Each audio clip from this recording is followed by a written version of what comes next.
At isa sa atin. Amen. At napakabilis po ng panahon. Tayo ay nasa buwan na ng Mayo. At alam ko na maraming pista. Ayan. Kung susuriin mo yung buwan ng Mayo, buong araw ata may pista, no? Yung May. Subalit tayo po sa atin naman, araw-araw pista sa ating Panginoon. Amen. At ang ating pong aralin sa mga nakaraang buwan na kung saan nandito pa rin ho tayo sa ating aralin na kung saan ang identity in Christ, kung ang pagkakailan natin sa ating Panginoon. Ano ba tayo sa Kanya? Nung una, inaral po natin, we learn we are a children of God. Tayo po'y anak ng Diyos. Amen. Tayo'y Kanyang inadapt bilang anak at ito po ang dakilang bagay na ginawa ng Diyos na regalo sa atin. Yung tayo ay Kanyang ituring na anak. And pangalawa, yung inaral po natin, we are a citizens in heaven. Hindi po tayo dito permanente sa ating kung saan tayo nabubuhay sa kasalukuyan. Kundi tayo po ay manlalakbay lamang. Amen. Ituuno natin ang ating paningin doon sa panlangit na kung saan sapagkat tayo ay mayroong tunay na destinasyon at doon tayo tinawag ng Diyos. Amen po ba? Parang yung iba gusto pang magtagal dito sa lupa na hanggang 120. At alam niyo po kapag kayo tumagal ng 100, wala na kayong kaibigan, wala na kayong barkada, malungkot kayo. Sigurado ako. Amen. And ang pangatlong linggo, a new creation. Yung bagong pagkatao natin na kung saan na tayo binago ng Diyos. Na ang luma nating pagkatao ay pinalitan ng bagong espiritu na kung saan maging ang ating karakter ay pinalitan ng Diyos. Kaya wala na yung luma nating pag-uugali, kundi tayo ay nakaayon sa kagustuhan ng Panginoon kung paano tayo mamuhay. At ang panghapat po, friends of God, na kung natatandaan ninyo, ang tanging tinawag na kaibigan ng Diyos ay si Amang Abraham. At tayo'y lipi ni Abraham sa pamamagitan ng pag-ugpong ng ating Panginoong Yesus na tayo'y nanatili sa tunay na puno, tayo'y sanga na naugpong sa Kanya. Spiritually, tayo ay anak ni Abraham. Amen! Konti lang nga tayong, parang yung 30% hindi pa anak ni Abraham. At alam niyo po, sa ating patunay na tayo ay anak ni Abraham, ni Amang Abraham, tayo'y pinagpala sapagkat nangako ang Diyos sa kanya na pagpapalain niya ang kanyang lahi. At ang magpala kay Abraham ay pagpapalain at ang sumumpa at ang magbigay ng sumpa sa kanya o magwika ng sumpa ay susumpain ng Diyos. Kaya naman sa gabing ito, ang first week po ng May na kung saan at isang linggo na lang alalan pala, no? So by the way po, ang igit po nating ipanalangin ang ating mga kababayan. Kasi kapag hindi natin pinanalangin ang ating mga kababayan na sila ay masilo sa kinang ng salapi at sa suol, sila tiyak magkakamali sa pagpili sa pagboboto. Kaya kada panalangin po natin, banggitin natin ang ating mga kababayan na mabago ang kanilang kaisipan. Kasi silang pipili. At kung pinapanalangin natin ang mga butante, ang iboboto, mas ipanalangin po natin ang bumoboto kasi sila ang pipili. Amen po ba? Kaya wag po natin silang kalimutan. At dito po sa ating aralin sa gabing ito, I am a disciples of Christ.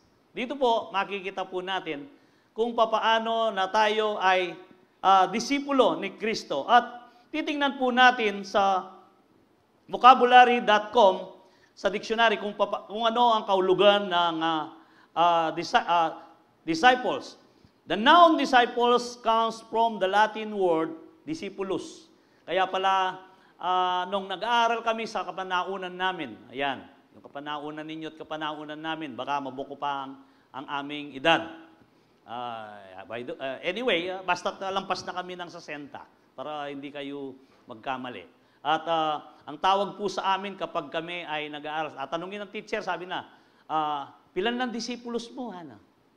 So, ibig sabihin, yung learner na kung saan na sinasabi dito, na ang sabi nga sa noun comes from the Latin word discipulus, which means student, learner, or followers. One of the earliest place disciples showed up was in the Bible, where it means a follower of Jesus. Tayo po ay, kapag tayo ay tagasunod ni Kristo, tatawagin tayong disipulo ni Kristo. And sometimes, especially, one of the 12 apostles is still used that way in religious speech, in writing, but it can also describe a serious, dedicated follower or student of a teacher or leader. Kaya ang sino mang sumusunod sa kanyang boss, iyon ay, halimbawa, ikaw ay sumusunod sa boss, disipulo ka rin, boss. Kaya kung makikita mo na hindi lang po sa larangan ng pag-aaral, maging sa larangan ng trabaho, kung minsan, sasabihin nga ng iba, mabanggit na, kaya sila sunod ng sunod sa kanya yan, disipulo na lang rin eh. Totoo, kaya ito palang word, Latin word na discipulus. Yan, kapag tayo ay followers. Amen. So dito, sa Matthew chapter 16 verse 24, ito po ang ating teksto. Then Jesus said to his disciples, whoever wants to be my disciples must deny themselves and take up their cross and follow me. So, tayo po muna yung manalangin. Aming Diyos, nagpapasalamat po kami sa gabing ito. Maraming salamat po, O Diyos, sapagkat muli pinamalas mo sa amin ang pagliligtas at pag-iingat sa bawat isa. Binigyan mo kami ng buhay at kalakasan at iram namin sa iyo, Panginoon. Katunayan, O Diyos, wala kami sa banig ng karandaman at nandito kami na kung saan isang pribileyo sa bawat isa sa amin na makapagpuri at makasamba sa iyo sa Espiritu at katotohanan. Hayaan mo po, Panginoon, na ang lahat naming aralin ay titimo sa aming puso at magkaroon ng unawa, banal na Espiritu. Bawat isa sa amin, ikaw po ang magministeryo. Sa ganoon, magdala ka po, Panginoon, ng unawa sa aming aralin sa gabing ito. At ito po, Panginoon, ay pakinabang sa aming espiritual na pamumuhay. At di lamang po yun sa aming kalagitnahan, kung mayroon ho na umihingi ng kagalingan sa anumang uri ng karamdaman, habang nakikinig sa iyong salita, at habang, O Diyos, nakatuon ng kanyang puso, maghatid ka po ng kagalingan. Sa mga nagugulumianan, O Diyos, maghatid ka po, Panginoon, ng kapayapaan. At sa nalulungkot, kagalakan sa kanilang mga puso, higit sa lahat, Panginoon, ay mahintindihan nila na Ikaw ang aming Panginoon at sariling tagapagligtas ng aming buhay. Salamat po, purihin ka. At ito po ang aming samot dalangin na may pasasalamat sa makapangyarihang pangalan mo, Jesus. Amen. Sige po, palakpakan natin ang ating Panginoon. Sa ating pong binasa, Jesus said that to become as disciples, we need to deny ourselves, which means we should prioritize God's above all and others before ourselves. Yung kinakailangan na tayo ay isang tabi natin ang ating sarili at iisipin natin ang kapakanan ng iba. O dili kaya na lagi nating isipin na siya muna bago ikaw. Kaso hindi ko ganun ang nangyayari sa atin eh. Madalas makita mo na kung pilaan yan at lalong-lalo na yung kumari niya nakapila na. Tapos, ay Mars, nandun ka pa? Kanina ka. Yung taong walang iyan naman, kunyari nakikipagkwentuhan, tapos nasa likuran. Hindi niya iniintindi ko yung ibang tao na sila ay kanina pa doon naghihintay. Kaya dito po makikita po natin kung papaano ang sinabi ng ating Panginoon. Kinakailangan na kung gusto mong maging disipulo ni Kristo, you must deny themselves and take up their cross and follow me. Ano ang cross ang sinasabi sa atin ng ating Panginoon? To take up our cross means we are willing to sacrifice ourselves as disciples of Christ. Yung anuman po ang sakripisyo na maihambag natin, yun ay nangangahulugan na pasanin natin. Yun ang krus natin. Let's say, sa mga pamilya, kung minsan mayroon silang mga anak na special child, yung hindi maiwanan sa tahanan, yung pag-aalaga ay kung minsan buong pamilya na yung mag-aalaga. Alam niyo ho, yun no, ay isang krus na ipinapasan ng Diyos. Kailangan na ito'y malaman mo at marunong kang magbata at huwag mong gawing kadahilanan na ito ay isang mabigat upang sa ganoon, ikaw ay makausad sa iyong buhay Kristiyano. Yung iba kasi, ginagawa nilang sangkalan nito na kung saan wala na silang magawa. Alam nyo naman, wala na akong magawa kasi yung anak ko ganito. Yun po ay isang bagay na kung saan na parang sinisisi mo ang Diyos. Kinakailangan, dalhin mo ito sa buong puso mo na mayroong pagtitiis. Dalhin mo kung paano mo ito'y magawa na mayroong pag-ibig. At ipakita mo na kung saan na ito ay pinayagan ng Diyos na mapasa iyo yun, kinakailangan na ito ay kargaan mo. Yun ay isang krus sa atin. Kaya may kanya-kanya tayong krus. Ngayon, hindi ko alam sa gabing ito kung ano ang krus na dala ninyo bago kayo pumunta rito. O mayroon pa kayong daladalang krus na kung saan na hanggang ngayon ay iniisip nyo na nabibigatan pa ba kayo o gumagaan na yan. Kaya nga, sa atin, kinakailangan po na malaman natin ito sa ganoon tayo ay magkaroon ng isang kaisipan na matulad tayo sa mga disipulo ng ating Panginoong Yesus. Today, we will learn more about what it takes to become a disciple of Christ. And to become a disciple of Christ, one must be a follower of Christ. Siyempre, kinakailangan ikaw ay tagasunod ni Kristo. Kung ikaw ay tagasunod ni Kristo, ang kinakailangan na ang buong puso mo, ang buong buhay mo ay ipagkaloob mo sa Kanya. Sa ganoon ay ipakita mo or maranasan ng bawat isa na ibigay mo ang pag-ibig mo sa iyong dakilang Panginoon. Kapag yan ho ay ating ipinagkaloob, alam nyo, magahan na lamang sapagkat naiisip natin kagad na mayroon tayong katulong o katuwang na kung saan nakakayanin natin gahano man ito kabigat. Sa Luke chapter 14 verse 26 and 27, ganito po ang isinulat ni Luke. If anyone comes to me and does not hate father and mother, wife and children, brothers and sisters, yes, even their own life, such a person cannot be my disciples. And whoever does not carry their cross and follow me cannot be my disciple. So, titingnan po natin, napaka-harsh o napaka-grabe ng pagkasulat ni San Lucas dito na kung saan na, if anyone comes to me and does not hate, ibig sabihin yung hate na sinasabi, yung kainisan mo o kasuklaman mo. Kung ang sino man na hindi nasusuklang. Pero dito, ito ho ay mayroong pagbalanse sa pagsusulat naman ni Mateo na kung saan ito pala ang kahulugan ng isinulat ni Dr. Luke. Samantalang si Dr. Luke po ay napakamasusi niyang magsulat. Subalit, bakit niya sinabi nga na ito ay kung kapag hindi mo kinamuhian, sabi niya, hindi ka pwedeng maging disipulo ko. So, dito, babasahin po natin, this word of Christ written by Luke seems ours. But we can refer to the book of Matthew to understand what Jesus meant by hating our family or brothers and sisters na kung saan ito ay binanggit sa aklat ni Luke. In Matthew chapter 10 verse 37 and 38, anyone who loves their father or mother more than me. So yun pala yung meaning ng hates na sinasabi ni Dr. Luke na sabi nga niya, or mother more than me. Yung ibig sabihin nan, kung sino man ang igit mong binibigyan ng pagpapahalaga o paghibig o inuuna, ibig sabihin hindi ka karapat-dapat maging disipulo ni Kristo. Ituloy po natin. Sabi niya, more than me is not worthy of me. Anyone who loves their sons and daughter more than me is not worthy of me.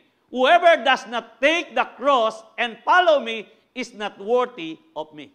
So, ito ang kahulugan na sinabi na kung saan na sinulat ni Dr. Luke at ito'y pinaliwanag ni Matthew. Na kung saan, alos magkasing pareho pero napakabagsik at napakagrabe ng kay Dr. Luke. Subalit dito, isa lang talaga naman ang ninanais ng Diyos. Yung unain mo siya. Di ho ba sa Deuteronomy chapter 6 verse 5, anong sabi? Love your God with all your heart, with all your strength, with all your mind.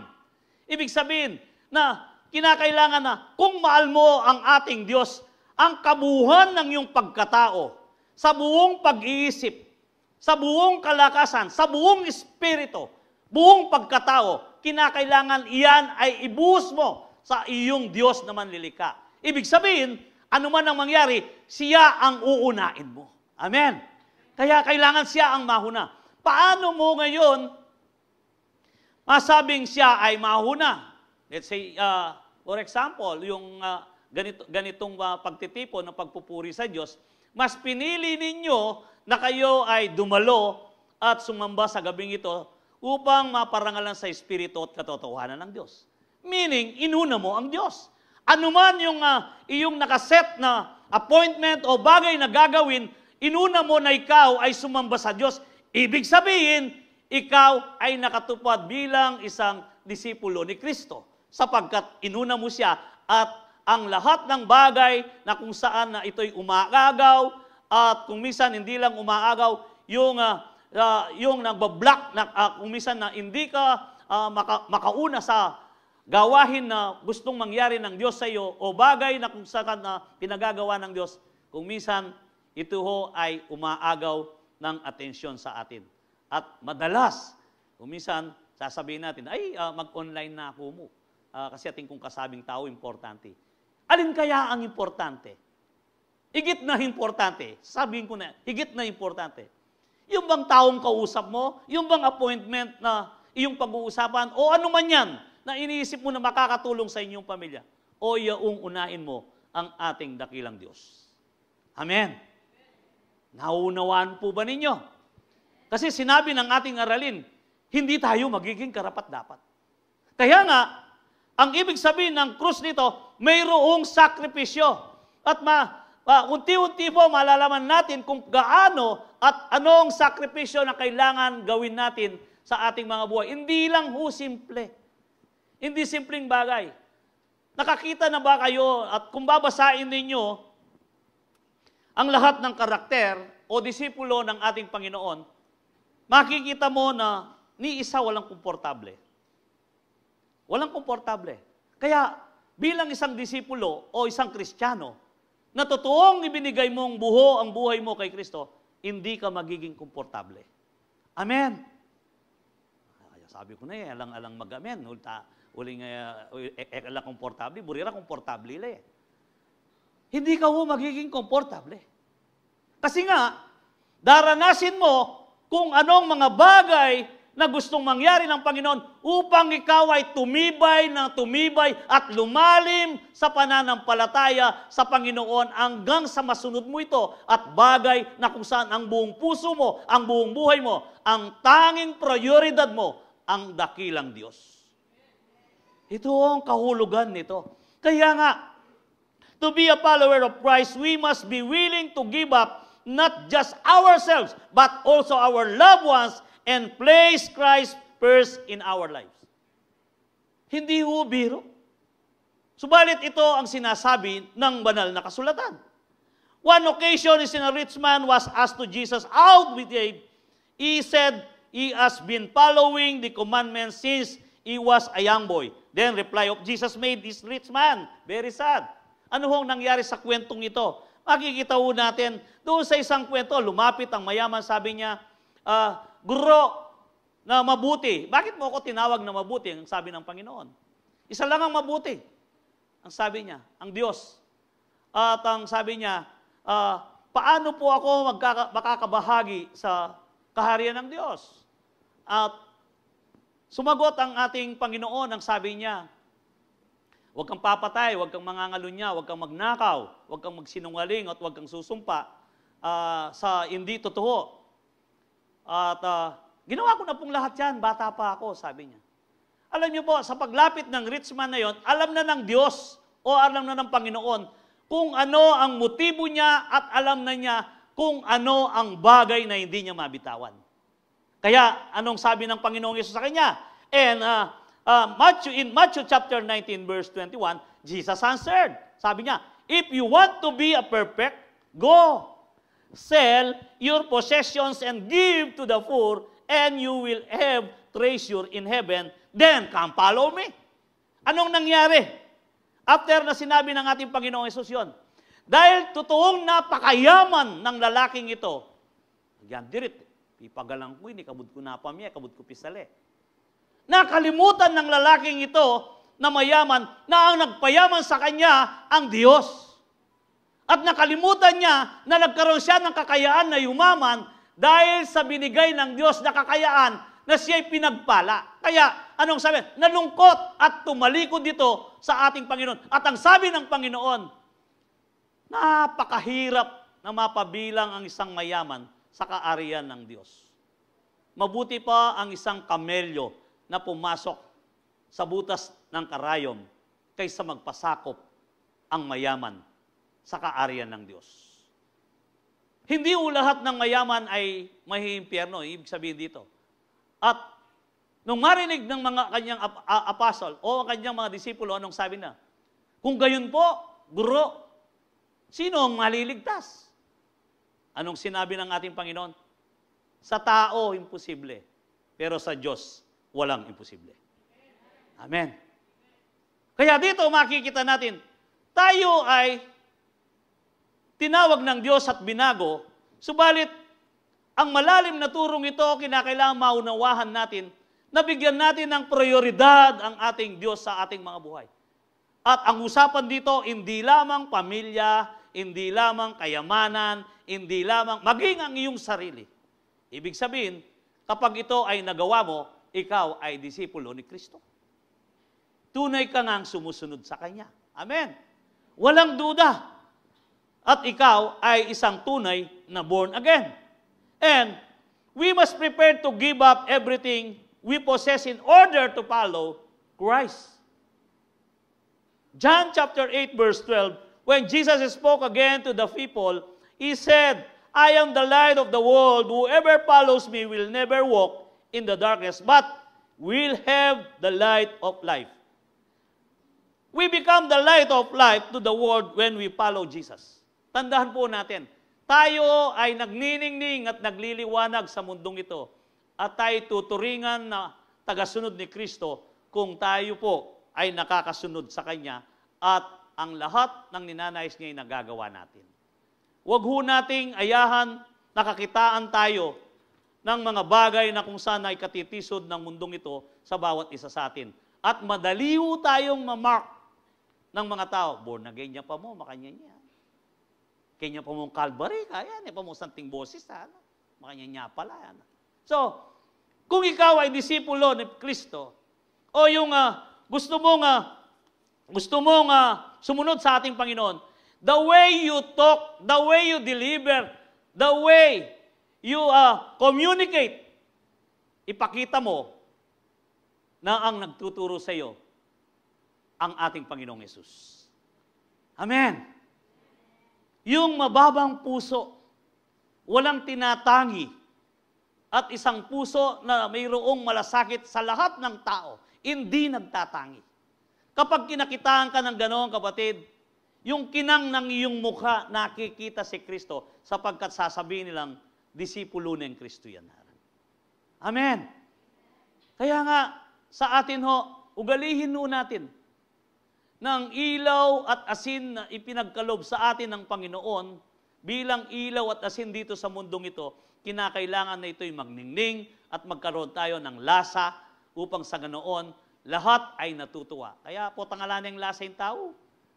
Karakalda rin dapat datangot, yapat dinatang yan. Hindi na siya nagiging asin. Kasi, pero kapag ikaw ay may kwenta at may kwento ang buhay mo para kay Kristo, daratang ka pa mo, ay, at si Brad. Welcome. Yung facial nila, nakikita mo. Kaya nga, bawat isa sa atin, kung gusto natin sumunod kay Kristo, gawin na natin ang nararapat. At gawin na natin ang isang bagay na inihingi ng Panginoon. If you love me, obey my commandments. Amen? Mag-obey ho tayo. In John chapter 10, verse 27 and 28, my sheep listen to me, to my voice. I know them and they follow me. I give them eternal life and they shall never perish. No one will snatch them out of my hands. Ibig sabihin, yung tupa ng Panginoon, alam niya at kilala ang tinig ng kanilang pastor. Kaya kung minsan, tayong mga sumusunod sa ating Panginoon, mayroon pong kumisan na alarm na ating nadidiscern sa ating sarili. Kumisan, alimbawa, ang isang tao, i-approach ka pa lang, yung, lalo na nung bulero yan, dalasya itang kaya mo. Nadidiscern mo na, amoy pa lang, iba na ang gustong gawin ng taong ito. Amen. Ibig sabihin nun, dahil ikaw ay mulat sa katotohanan at ang katotohanan ikaw ay kanyang pinalaya, alam mo na ngayon kung anong klaseng tao ang patutunguhan mo at paano mo i-approach ang mga taong yan. Mayroon pong alarma sa atin ng Holy Spirit. Amen. Hindi nawawala sa atin sa kabuuan ng ating pagkatao ang banal na Espiritu sapagkat ang katawang yan ay templo ng banal na Espiritu ng Diyos. Amen. Sabi nga ni Paul, do you know your body is the temple of the Holy Spirit? Therefore, kung templo ng banal na Espiritu yan, kinakailangan ng manguna sa atin o yung laging aktibo na kung saan sa ating isip at puso, yung nangunguna ang kabanalan at katwiran ng Diyos sapagkat ang nag-udyok sa iyo ang banal na Espiritu na sumasayo. Amen. Kaya nga, followers of Christ have the assurance of salvation. Sigurado kang ligtas kung ikaw ay tagasunod ni Kristo.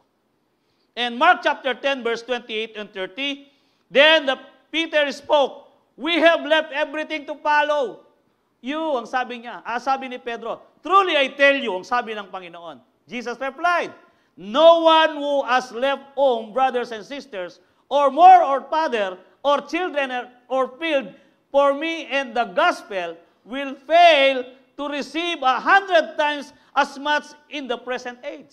Ano ang sinabi rito? As much in the last age o present age. Present, ibig sabihin, hanggang sa panahon natin, hanggang sa mga anak natin at kaapu-apu natin, iyan ay hindi ihinto kung tayo ay may pagsunod kay Kristo na kung saan pagpapalain tayo ng 100-folds. Amen! Maliwanag po ang salita ng Diyos. Kung ano ang nababasa natin at yan ay binibigyan natin ng kahulugan sa pangunguna ng banal at turo ng banal na Espiritu. Kaya nga, ang sabi nga rito, for me and the gospel will fail to receive 100 times as much as the present age. Home, brothers, sisters, mothers, children, and fields, along with persecution and in the age to come, eternal life. Meron palang persecution. Kaya kung minsan tayo na pe-persecute Aro rin. Ala, nung gewa, nung yanama kayo. Kung minsan nga, ang nagpe-persecute sa iyo, kapatid mo Halimbawa, let's say, sasabihin natin na birthday mo ngayon, at pagkatapos, sasabihin mo na pananambaan na ikaw ay magsisimba. O, no kamunta? Birthday mo ngayon, nilakwan mo kami. Siyempre, pasalamatan kayo pa yung Diyos ko naman, karakal naman panahon, Ot birthday, nginikminta kayo niya. Makanya na ka man, Nakikita niyo po kung minsan family. Minsan naman mga kaibigan. Kasi yung mga kaibigan na dating nagiinuman kapag birthday mo, umaasa sila na makakainom. Manibat kanyang may kanyang kaluguran tamula ng inom. So, dito, katotohanan na sinasabi ng salita ng Diyos. At ito'y nangyayari. Ang sabi nga dito, along with persecution and in the age to come eternal life. Kasi ang kahakibat dito, ang usapan natin dito, ang tanging nakataya na ating dapat na pangalagaan dito ay yung buhay na walang hanggan na ating tangan at ito'y ipinagkaloob ng Panginoon, subalit kailangan pang-awakan natin yan. Huwag tayong gagaya sa iba na sasabihin nilang, once you are saved, you always saved. Hindi totoo yun. Sabi nga ni Pablo na kung saan kinakailangan na gawin natin na ang ating kaligtasan ay ating bantayan at ito ay kailangan natin na ito ay pangalagaan natin na tayo ay hindi hihinto sa kakagawa ng mga mabuti at pagsunod sa Diyos. Baka tayo ma-disqualify. Amen. Kaya, hindi ho biro itong ating usapang ito. At salamat sa Diyos kung paano tayo pinatitibay ng Panginoon sa lahat ng mga sermon na dumadaloy sa bawat isa sa atin at ito'y nagdadala ng kamulatan at pagbubukas kaisipan na nakahanda ang ating sarili na ito ay ating dapat gawin at tayo'y titibay at magkakaroon ng malalim na pananampalataya hanggang ang ating relasyon ay hindi mapawalay sa ating dakilang Panginoon. Amen. Ito, kailangan natin ito. At di po ba ninyo napupuna ng lahat ng mga ating lesson o ating inaaral dito ay nakasynchronize, nagkadugsong-dugsong yan. Pagkatapos, makikita mo parang yung agdan na step 1, step 2, pataas ng pataas. At ito ay paigpit ng paigpit hanggang sa tayo'y luminis sapagkat ang salita ng Diyos ang naglilinis sa atin, nililinis tayo ng Panginoon hanggang sa maging matibay tayo bilang isang Kristiyano. Dito mo sa ating those who follow Jesus will receive 100-fold of blessing in His life. Tandahan mo kapatid, hindi ka mawawalan. Kaya kapag ikaw ay nagsiyo, hindi ka nawalan ng pamilya. Do iniwan mo ang bahay mo, nakipagsiyo ka, kung ang kapatid mo ay 2, nagkaroon ka ng 10 kapatid kay Kristo. Iniwan mo ang bahay mo na 1, pagkatapos lipat-lipat ang siyo, nagkaroon ka ng 10 tahanan. Welcome ka kasi eh. Itong sinasabi ng Panginoon, ibibless ka ng Panginoon, amen. Hindi ka mawawalan, kundi sabi niya, babalik niyan. Kaya lang, mayroong persecution. Kaya kapag ikaw ay pine-persecute, huwag kang iinto, kasama na yan. Kapag pine-persecute, kasama na ito. Alam ko, narinig ko na ito. At kasama ito, alam ko, ako'y lalago. Amen. So, number 2, to become a disciple of Christ, one must be a learner of Christ. Kinakailangan na tayo ay matuto kay Kristo. A learner of Christ must have a teachable spirit. Amen? Yung hindi teachable spirit, hindi learner yan. Siguradong hindi ho matututo, kundi iyan ho ay nayayamot. Kuminsan pa nga, kapag nayayamot ang tao, nagsasalita pa lang ang pastor dito, yan na naman, makanyanin naman sabihan. Balik-balik na eh. Kasi, hindi na umalis dyan sa usapan na ganyan, sasabihin ganyan. Alam mo, kung ikaw talaga ay isang followers of Christ, na mayroon kang assurance of salvation, sigurado learner ka of Christ na yung learner of Christ, sabi nga, must have a teachable spirit. Proverbs chapter 12 verse 1. Anong sabi? Whoever discipline loves knowledge, but whoever hates correction is stupido pala eh. So dito, in Hebrew word, instruction. Sabi nga, whoever loves instruction, loves knowledge, but whoever hates correction is stupid. Kaya yung mga taong hindi nagpapakorek, stupido. At salamat sa mga taga-Calvary Temple, Philippines, walang stupido. Amen. Yan, walang stupido, wala na. Noon meron, pero ngayon wala na, todo na. Amen po ba? And Proverbs chapter 5 verse 11 to 14, at the end of your life will groan when your flesh and body are spent. You will say, "How I hate discipline, how my heart spurn correction." Tingnan nyo talagang tao ng ayaw. I would not obey my teachers or turn my ear to my instructors, and I was soon in serious trouble in the assembly of God's people.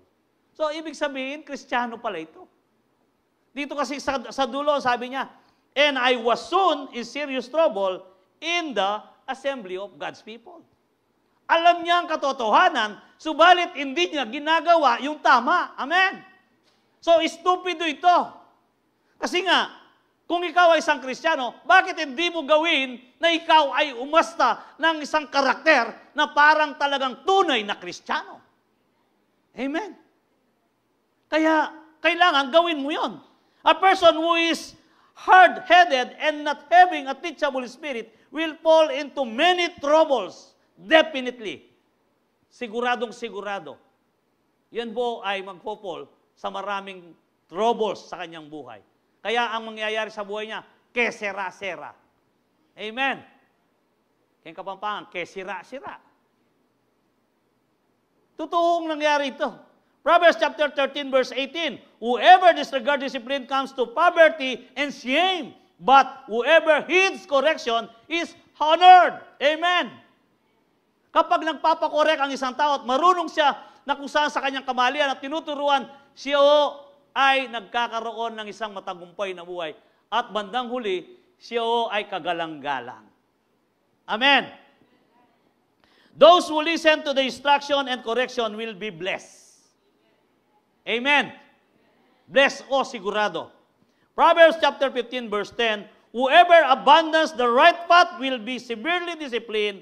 Whoever hates correction will die. Sigurado. Magdudulot ito ng kamatayan. Proverbs chapter 15 verse 32, if you reject discipline, you only harm yourself. Totoo po ito.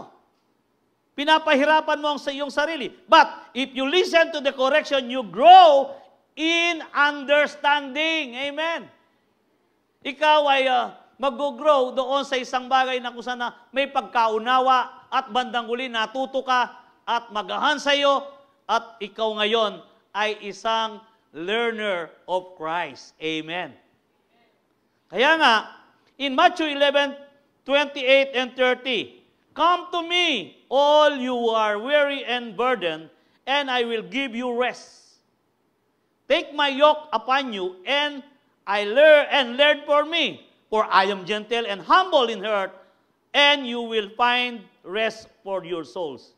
For my yoke is easy, and my burden is light. So, kung napapagal ka na, nasubukan mo na yung lahat ng pamamaraan, kapatid, mga bagay na kung saan na yung ginawa, hindi umubra, at hindi ka pa rin umihinto. Kaya kung minsan, ang isang tao na napakaraming pera na galing abroad, nagninegosyo yan. Susubukan niya lahat ng negosyo. Pero dahil siya ay nagpe-fail doon sa kanyang katigasan ng kanyang ulo, hindi niya kinonsult ang Panginoon na kung anong negosyo ang itatayo niya, basta't iniisip niya yung uso-uso daw, yung ay usong hening makanyan, masikaning bicycle part. Agyang yan nabalo yung bicycle part, mag-bicycle part niya. O tangkay, ay uso itang papagrab. O, sali yung 5 kaing grab, o tangkay, mag-deliver. So, dito po, kinakailangan lahat ng ating gagawin, i-consult natin sa Panginoon. Bakit natin kailangan i-consulta? We need to learn what God's will in our life. Amen. Matuto tayo. Ano bang gusto mo, Panginoon? Yung mo bang sa paggising mo pa lang, Lord, maraming salamat sa bukang liwayway at haharapin ko po ang sunrise o buong maghapon na to na nagdadala ka ng biyaya. Ano pong gagawin ko, Lord?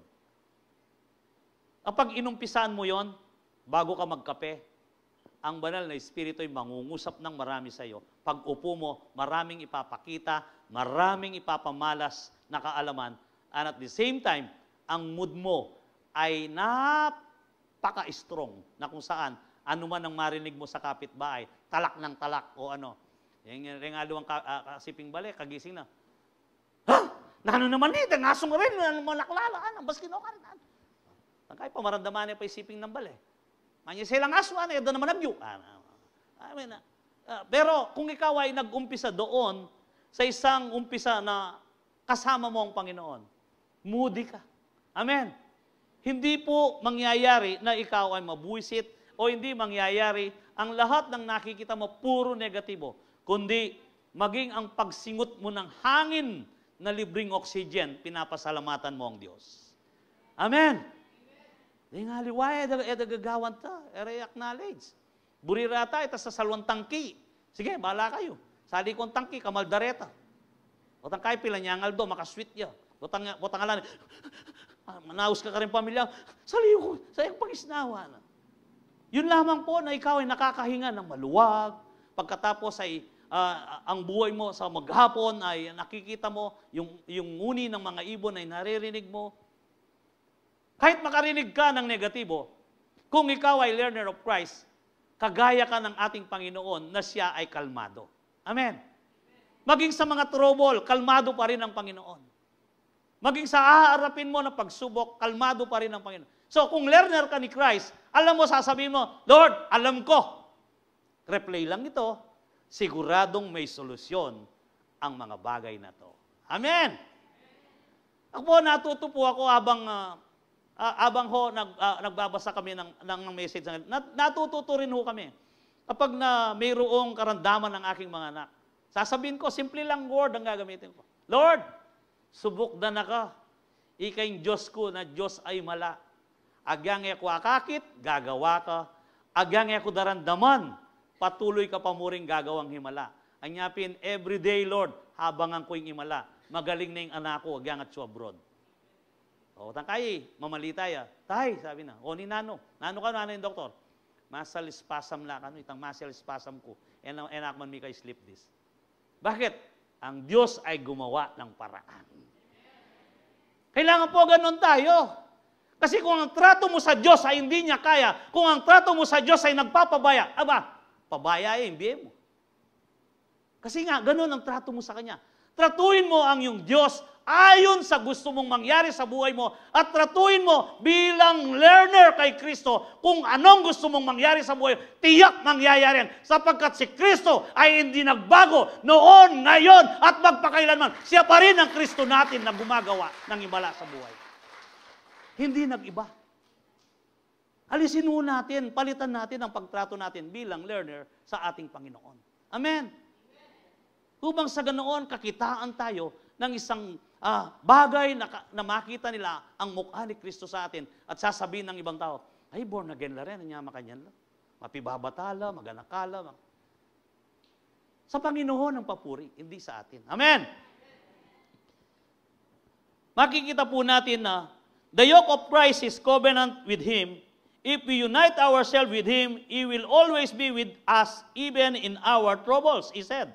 Learn from me. It means He will give us a wisdom, overcome our difficulties in our life. Iyan po ay ipagkakalob ng ating Panginoon. John chapter 8 verse 31. The Jew, what had believed Him, Jesus said, if you hold my teaching, you are really my disciples.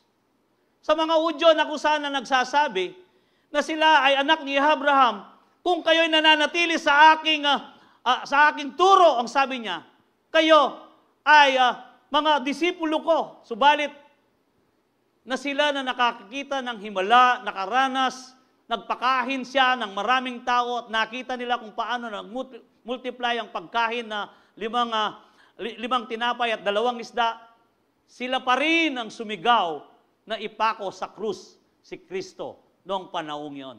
Kung sino ang kanyang pinakakain, kung sino ang mga sumusunod sa kanya, sila pa rin ang hindi nakakakilala sa ating Panginoon. At bandang huli, sila pa rin ang nagpapako sa krus. Maaari ho nga, kung minsan sa mga disipulo, makita mo na kung saan, ang sabi nga ni Philip. Philip. Anong sabi ni Philip? Ang sabi niya, Lord, sapat na sa amin na ipakita mo ang Ama.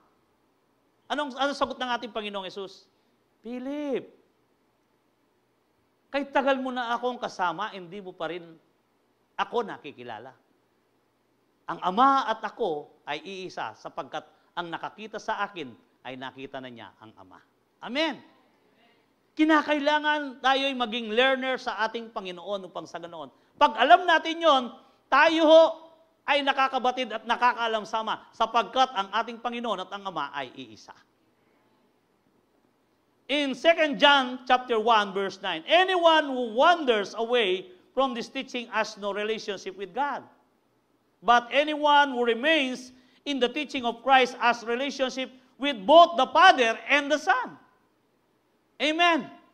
Na tayong nakakaunawa kung ano ang ninanais ni Kristo, tayo ngayon ay nakakapagbigay puri sa ating Amang nasa langit na sigurado na tayo'y ligtas at tayo'y nakakasunod sa ating Panginoon. Ito ang ninanais ng Diyos. A true learner of Christ is a disciple who is faithful to the Word of God.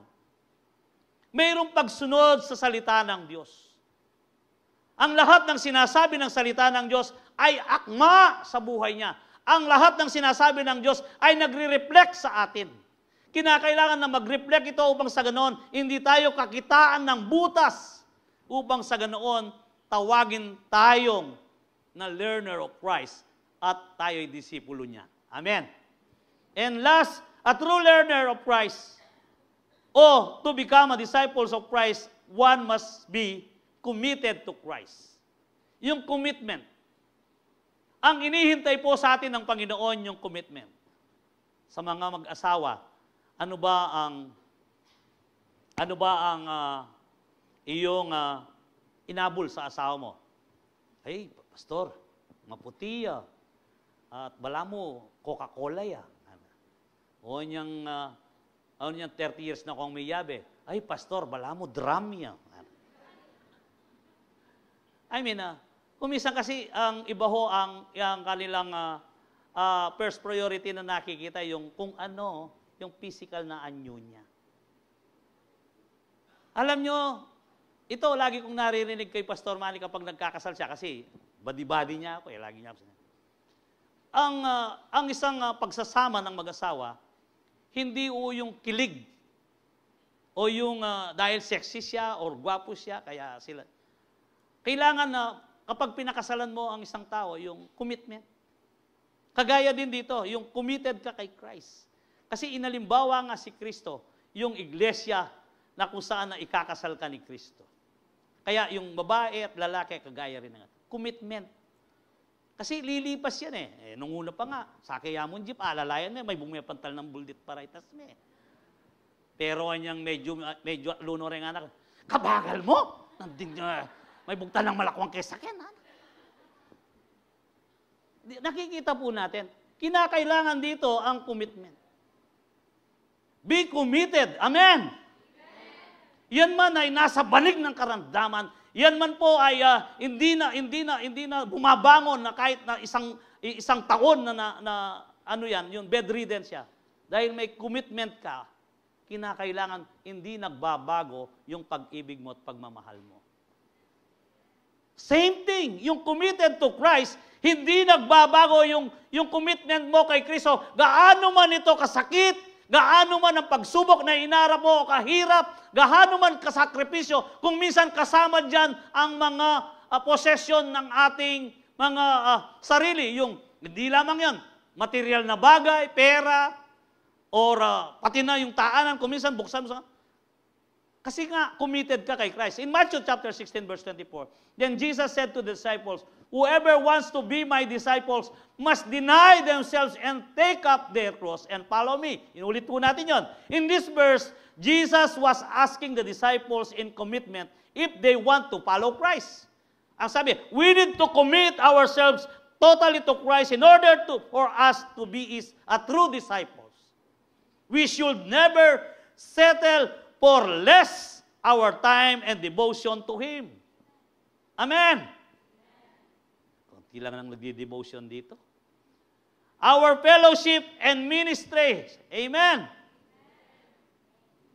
And our fellowship in umpukan. Amen. Yun, malakas. Buti na lang, malakas yun.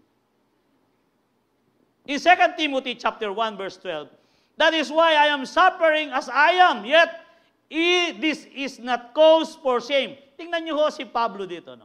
Because I know whom I have believed. Kung alam mo ang pinaniniwalaan mo na siya ay bumangon sa mga patay at ikaw ay mayroong magkabuhay na maguli, kapatid, kahit anong mangyari, hindi ka bibitaw kay Kristo. Kilala mo siya. Amen. Hindi lang sa kaginawahan. Maging sa trouble na haharapin mo, kilala mo kung sino si Kristo sa iyo, kinakailangan pang-awakan mo yon at huwag kang bibitaw. Amen. Lalo ka pang magpakatibay kagaya ni Paul. Sabi nga rito sa ating binabasa, and I'm convinced he is able to guard what I have entrusted to him until the day. Yung andyan siya, umaantabay siya at siya ay sinisecure siya. Paul's commitment to Christ was unwavering because he knew the one he believed in of all these apostles during this time, he had experienced the most severe persecution, yet persevere in commitment to Christ. Babasahin po na ito. Mahaba lang ng konti, pero sa 2 Corinthians chapter 11, verse 23-28, are they servant of Christ? Ang sabi ni Paul, I know I sounds like a madman, but I have served him for more. I have worked harder, been put in prison more often, been whipped times without numbers. Mga balasbas yan.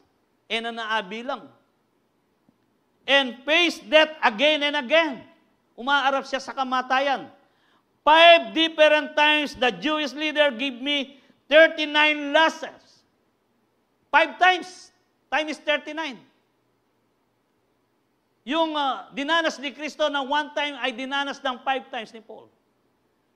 Siguro kung makita mo ang likod ni Paul, puro buto at pilat. Sapagkat sa dinanas niyang yan, siguradong warak ang likod niya. Once I spent whole night and day up adrift at the sea. Palutang-lutang sa dagat, isang gabi. I have traveled on many long journeys. I have faced danger from the river and from the robbers. I have faced danger from the own people, the Jews as well as from the Gentiles. I have faced danger in the cities, in the deserts, and on the seas, and I have faced danger from the men who claim to be believers but are not. Maging sa kanyang kapwa Kristiyano na nagsasabi, siya rin ay nakakaranas ng mga katitisuran na siya ay natatakot din sa kanya, na kung saan siya ay kinokontra. At dito makikita po na, I have worked hard along and enduring many sleepless nights. Hindi po siya nakakatulong. I have been hungry and thirsty and have often gone without food. Naranasan niyang magutom, naranasan niyang walang pagkain. I have shivered in the cold without enough clothing to keep me warm. Kung titingnan mo, imagine, makita mo si Pablo kung ano kanyang ginawa. Pero anong sinabi niya? Then, besides all this, I have the daily burden of my concern for all the churches. Sino ang inintindi ni Paul dito? Iniintindi niya yung mga followers, yung mga churches, yung mga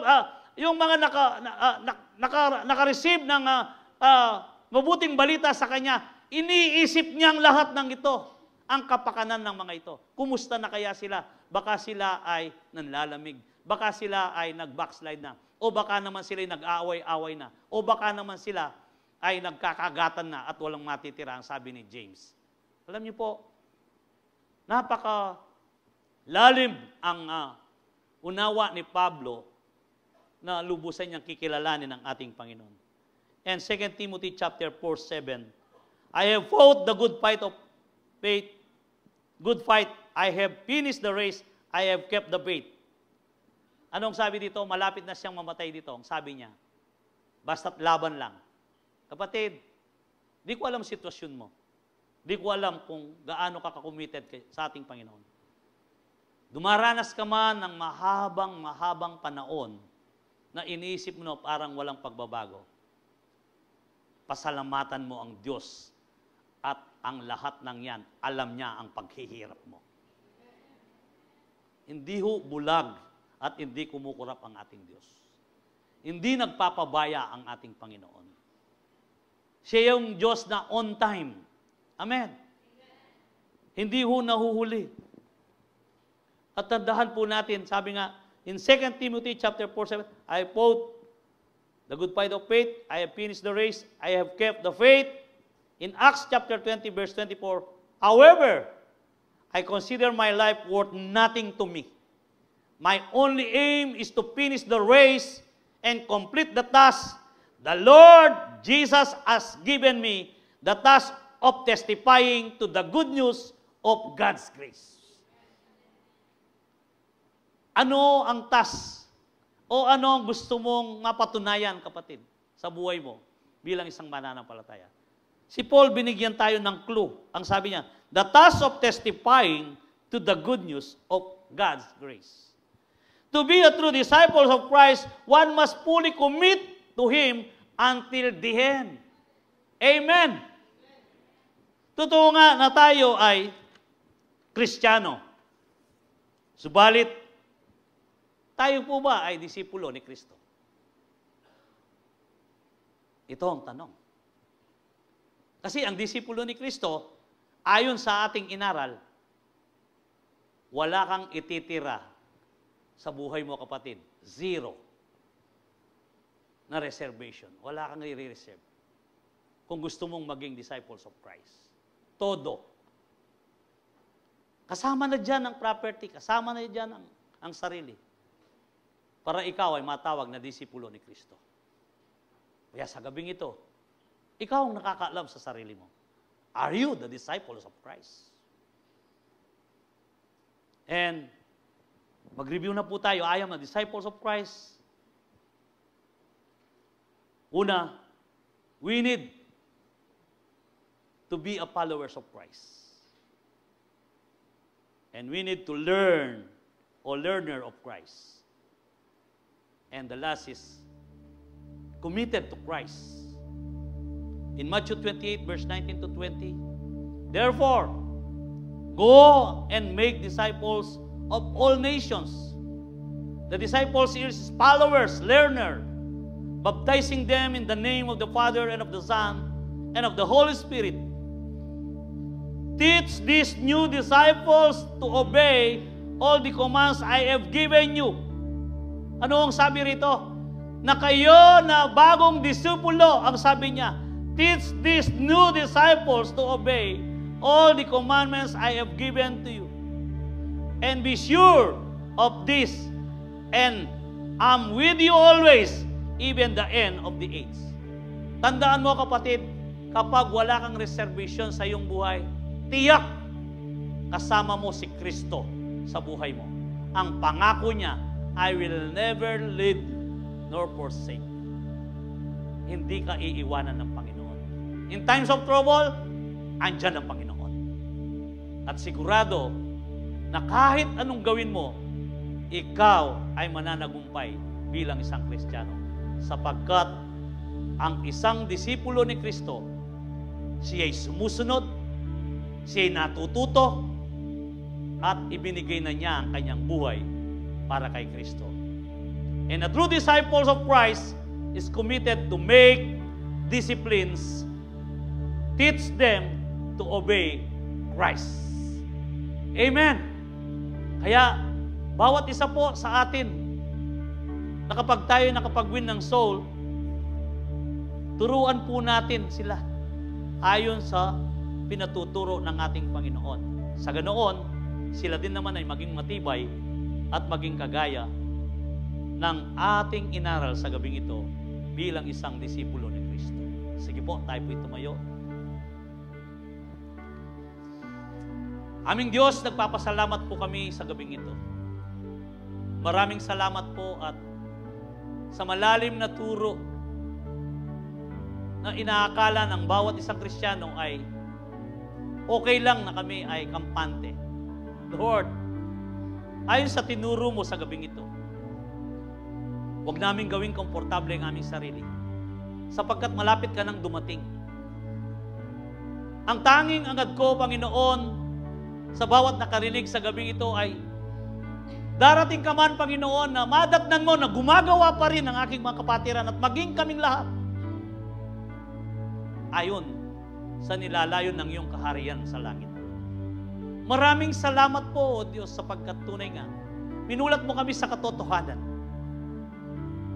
na kung kami ay maging tunay na disipulo mo, kami ang iyong tinawag at pinili at ipinanalangin sa Ama na bigyan kami ng tibay upang mapagtagumpayan ang aming journey dito kagaya ni Paul.